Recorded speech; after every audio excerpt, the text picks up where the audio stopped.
Existe tratamento gratuito para a saúde mental na Itália? Como funcionam as consultas com psiquiatras e psicólogos através do sistema de saúde público? No vídeo de hoje nós vamos conversar um pouco sobre esse tema que é delicado, mas que é muito importante tanto quanto a saúde física.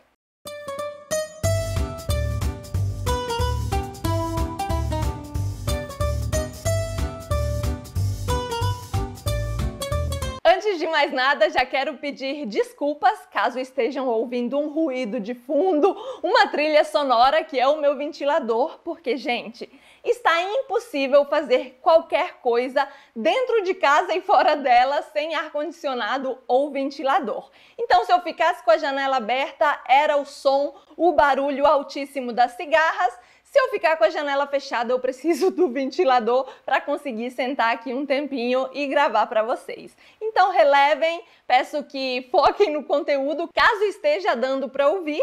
E se não der para ouvir, melhor ainda, eu vou verificar depois que eu terminar de gravar esse vídeo. Já entrando no assunto, vou começar com a polêmica, porque eu nunca entendi o porquê de tanto preconceito e tabu com relação a esse tema. Afinal de contas, o nosso cérebro é um órgão como qualquer outro, e se ele não está no seu funcionamento padrão, digamos assim, dentro do esperado para uma pessoa saudável, a gente deve cuidar. Ninguém faz descaso de um problema no coração, de um problema nos pulmões, e por que quando se trata da cabeça as pessoas fazem esse tipo de distinção, sendo que o cérebro é o órgão que basicamente controla todo o resto, inclusive a sua saúde física. Mas enfim, eu não tenho como explicar sobre como funciona o tratamento na Itália sem contar um pouco da minha história com a ansiedade. Eu sempre fui uma pessoa ansiosa, desde que eu me entendo por gente. Era aquela criança que não dormia antes de uma prova, antes de uma viagem, passava a noite em branco pensando naquilo, seja sofrimento antecipado, seja por uma coisa que ia acontecer, ou por qualquer outro evento importante. Até mesmo na semana do aniversário, no mês do aniversário, eu ficava louca, fazia contagem regressiva, realmente ansiosa e aguardando por essas datas importantes, digamos assim.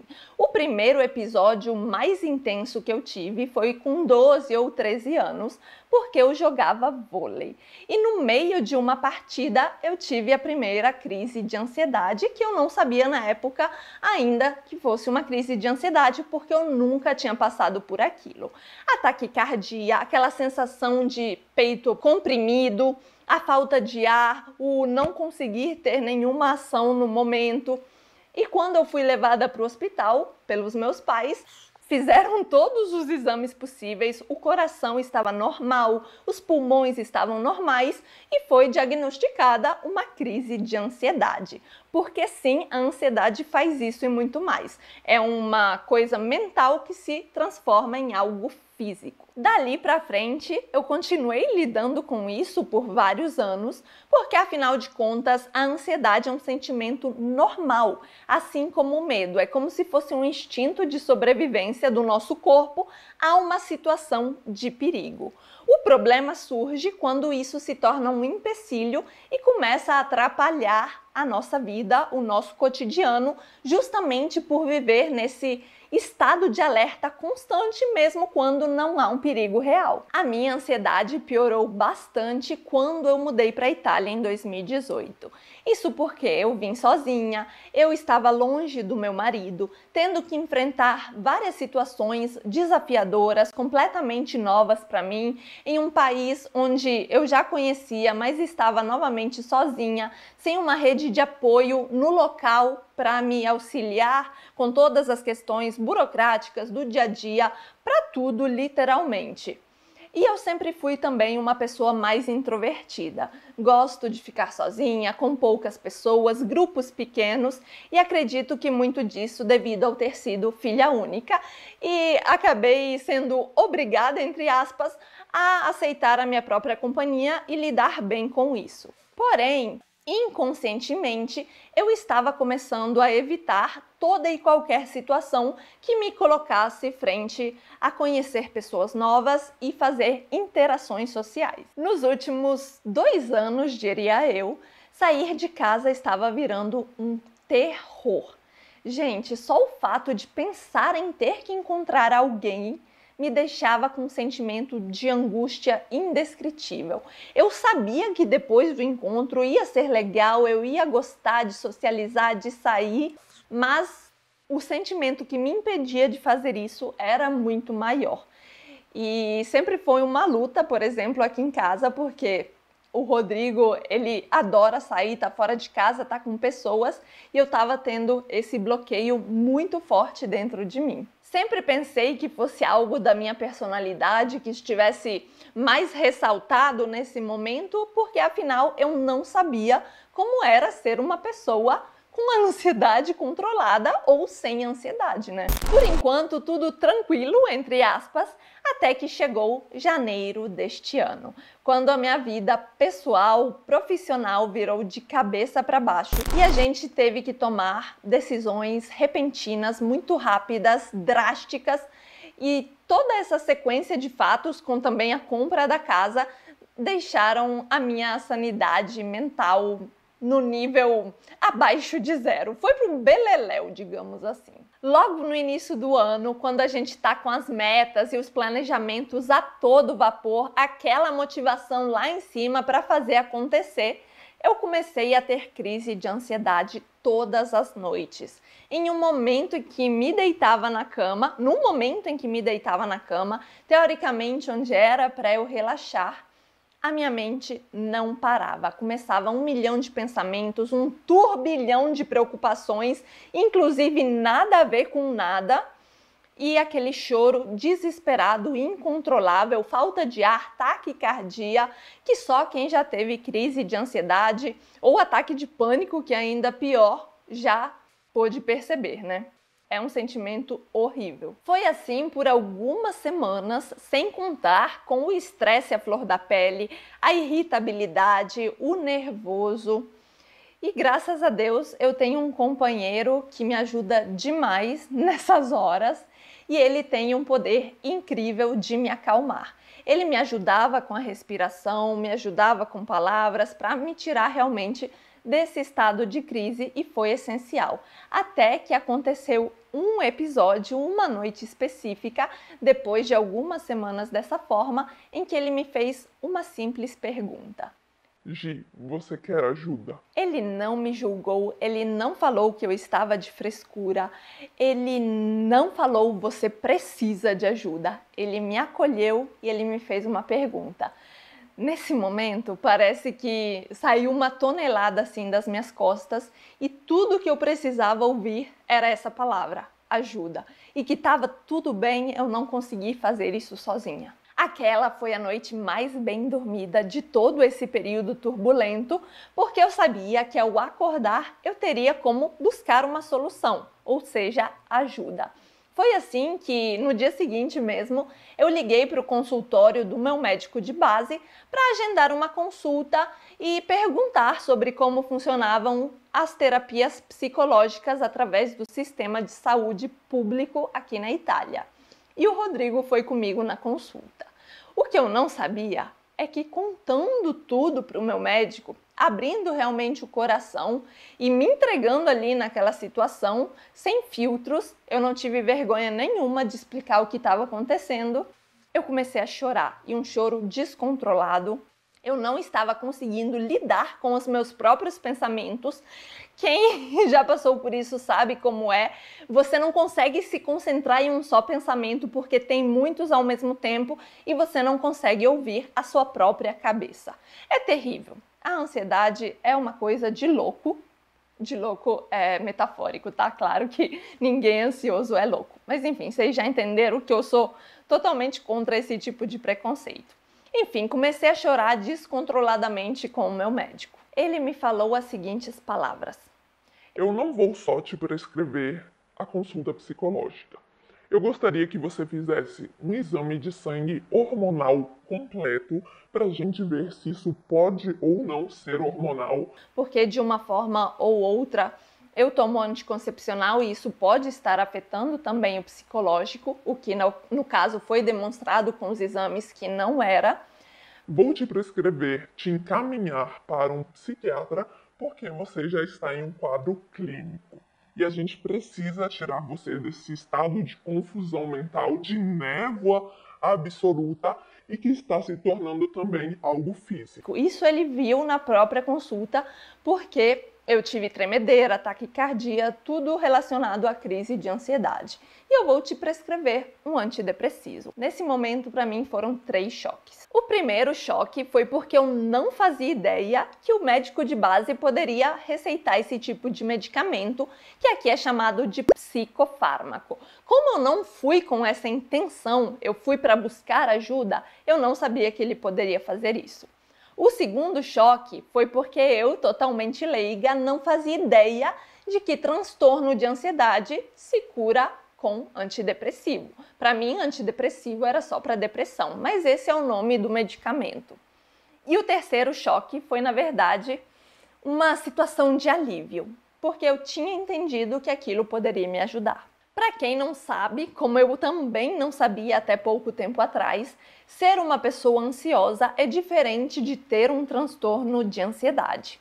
A ansiedade em si, como a gente falou antes, é um sentimento normal, porém o transtorno de ansiedade é uma preocupação excessiva que leva a vários outros fatores, como a tensão muscular que desencadeia tudo quanto é problema físico, é uma irritabilidade, uma inquietação, uma preocupação excessiva realmente, muito além do real perigo que poderia acontecer. Se assustar com qualquer coisa, com qualquer toque ou barulho, e até mesmo ter problemas e sintomas físicos desencadeados pela mente. Esse constante estado de alerta e essa tensão muscular desencadeou em mim uma dor nas costas, gente, que vocês não têm noção. Perdurou por meses e eu achava que isso era devido à má postura, mas não. Também foi causa da ansiedade. O tempo que passou entre a prescrição e o encaminhamento do médico até a primeira consulta com o psiquiatra foi de 44 dias e eu achei bem ok a espera, foi rápido na minha opinião, porque se trata do sistema de saúde público. E por ser 1 mês e meio depois, eu já estava tomando o antidepressivo que o médico tinha me receitado, que é um dos mais seguros no mercado, não causa nenhum tipo de dependência, e é o escitalopram. Ele age como um inibidor da recaptação de serotonina. Quando a gente está com esses níveis de serotonina baixos, a gente não consegue combater, falando de uma forma bem leiga, o hormônio do estresse, que é o cortisol. E isso gera dor de cabeça, ansiedade, aumento de peso, problemas cardiovasculares, o cansaço excessivo e muitos outros problemas. Quando eu comecei a pesquisar sobre isso, a ler mais, a estudar sobre o tema, eu cheguei à conclusão de que eu convivo com esse problema há muitos anos. O problema maior é que eu estava acostumada a viver dessa forma e achava que fazia parte da minha personalidade, quando na verdade não era nada normal. E isso só um profissional da área da saúde mental pode diagnosticar e confirmar. Dito e feito. Antes da data marcada com o especialista, eu tive que pagar um ticket que foi de 20 euros e eu fui até o psiquiatra com a minha listinha detalhada de sintomas, porque eu estava com medo de esquecer alguma coisa e de dar errado do diagnóstico. Sintoma da ansiedade também, porque eu teria esquecido de falar alguma coisa. Portanto, como para tudo eu faço lista, assim, para esse tema também não seria diferente. A consulta, gente, foi maravilhosa. A doutora começou fazendo algumas perguntas simples sobre o histórico de doenças na família, aquelas básicas que todo médico pergunta, se tem casos de AVC, casos de problemas do coração, problemas pulmonares, questões normais médicas. para depois entrar em um âmbito mais pessoal. E ela já começou com perguntas relacionadas à infância, se eu lembrava como tinha sido a minha criação, a minha educação, sobre como era o relacionamento dos meus pais, se eu lembrava de alguma situação específica da minha infância e quais eram essas situações. Tudo isso eu fui conversando, fui contando um pouco da minha vida para ela. E é um pouco curioso porque eu não sou muito de compartilhar detalhes. Eu pensei que eu nem fosse lembrar, mas eles vão te direcionando para certas situações que fazem você refletir e que te lembram de ocasiões específicas que eu, por conta própria, não teria lembrado. Muitos dos casos de transtornos psíquicos são justamente desencadeados na época de formação do indivíduo. E isso acontece com todo mundo. Por melhores que tenham sido os nossos pais, por mais incrível que tenha sido a nossa criação, a nossa educação, a gente carrega coisas dentro da gente que não sabemos de onde vieram ou precisa de uma análise um pouco mais profunda para entender de onde isso veio e cabe a nós correr atrás da solução a partir do momento em que isso afeta o nosso cotidiano, como foi o meu caso com todos aqueles problemas que eu contei anteriormente. A consulta, que era para durar 1 hora, acabou durando 1 hora e meia, porque a paciente que entraria depois de mim não apareceu e a doutora me ouviu por todo esse tempo. Mas foi bom porque eu contei tudo, realmente, tudo que eu podia, li para ela todos os pontos dos meus sintomas, falei sobre como eu estava me sentindo com o medicamento e ela chegou à conclusão, ao diagnóstico, não só de transtorno de ansiedade generalizada, como de fobia social e transtorno obsessivo compulsivo, que é o famoso TOC. Eu acho, não é engraçado a palavra correta, mas é curioso, porque todo mundo sempre me zoou falando que eu tinha TOC pela minha mania detalhista, de perfeccionismo, mas isso acabou sendo verdade através de um diagnóstico médico. No meio da consulta, eu também fui para outra ala do hospital fazer um eletrocardiograma, que a psiquiatra me solicitou. Foi totalmente gratuito. Quando eu perguntei sobre o valor, eles falaram: a gente já paga imposto demais, está tudo certo, não precisa pagar por isso, porque o antidepressivo, no início do tratamento, pode causar algumas alterações no ritmo cardíaco. Mas graças a Deus fiz o exame e estava tudo em ordem com relação a isso. Além de me fornecer um diagnóstico e me confirmar a terapia medicamentosa que o médico de base tinha me fornecido, com o mesmo medicamento, ela confirmou que aquilo, para minha situação, para o meu caso, estava mais que bom. A psiquiatra me prescreveu também terapias com o psicólogo, tudo pelo sistema de saúde público. E como funciona isso? Você pode fazer, pelo SUS italiano, 8 sessões de terapia de 1 hora cada, no valor total de 35 euros. Sim, são 35 euros pelas 8 sessões. E caso eu queira dar continuidade depois, só realmente no particular com um terapeuta, um psicólogo. Mas o sistema de saúde público oferece essas 8 horas de terapia gratuitas. Gratuitas não, desculpa, é porque eu acho tão barato que é quase gratuito, 35 euros por 8 horas. A minha experiência com o meu médico de base, que é super atencioso, com a psiquiatra, com todos os profissionais dessa área aqui onde eu moro, foi muito, muito positiva. Eu me senti acolhida, em nenhum momento percebi que estavam querendo desmerecer, que estavam querendo diminuir o meu problema, como eu ouço o caso de muitos de vocês que compartilham relatos sobre a saúde pública.